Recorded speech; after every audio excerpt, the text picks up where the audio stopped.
బాగానే ఇస్తున్నాడు, ఇళ్ళకి వచ్చి ఇస్తున్నారు మీ బోటోళ్ళు వచ్చి. మా ముసలాయనకు నాకు లేదు లేదు.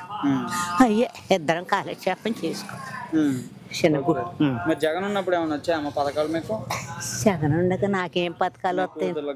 వాళ్ళు ఏమో నాకు తెలియదు బాబు. నా కొడుకులు ఉన్నారు అక్కడ అక్కడ అక్కడ. ఓకే, మరి ఎలా చేస్తున్నారు బాబు గారు? ఏం చేస్తారో, ఏదో గ్యాస్ బండ్లు ఇస్తామన్నారు అంటున్నారు. మరి ఇవ్వలేదు ఇంకా అన్నారు, ఇవ్వలేదు అంటున్నారు. మన ఈయన అడిగితే బుక్ చేసుకో అన్నాడు. డబ్బులు అంటే ముందు ఇవ్వాలంట, తర్వాత ఎప్పుడో పడతాయి అంట. మేము బ్యాంకుకి వెళ్ళి ఏం తెచ్చుకుంటాం నాయన?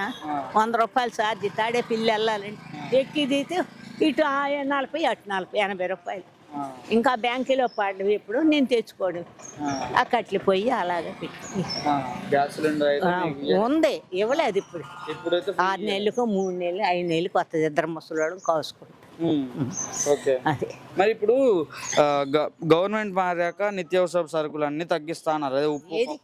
ఏమి ఇంకా ఎక్కువైపోయి మంచి అన్ని పెరిగి అన్ని కరువు. కూరగాయ కొనలేకపోతున్నాం. సరైన సాలితే లేదు బాబు. భగవంతుడు చెప్పు.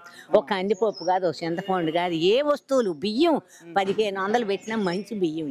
ఏదో రైతు బజార్లో పెడతాము, మంచి బియ్యాలు ఇస్తాం అన్నాడు. ఏది అయ్యి లేవు.